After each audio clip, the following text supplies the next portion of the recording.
To enable or disable battery saving on Samsung Galaxy S26 series, first of all, you will need to open settings on your device. Next step is to navigate down to the battery section right here, and then we need to scroll down to the power saving.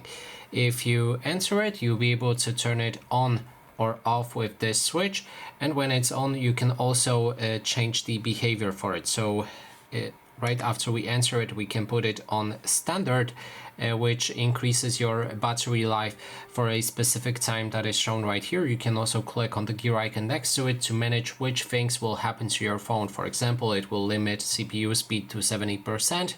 It will turn off always on display, decrease brightness by 10%, and to do the rest of the options, you can toggle them on and off. Then there's the maximum battery saving. This should save more battery on your device since it will also disable some of the apps working in the background. So when this option is activated, most of the apps in the background are grayed out and you cannot access them. To actually access them, click on the gear icon right here and then select the apps that you want to use in that mode.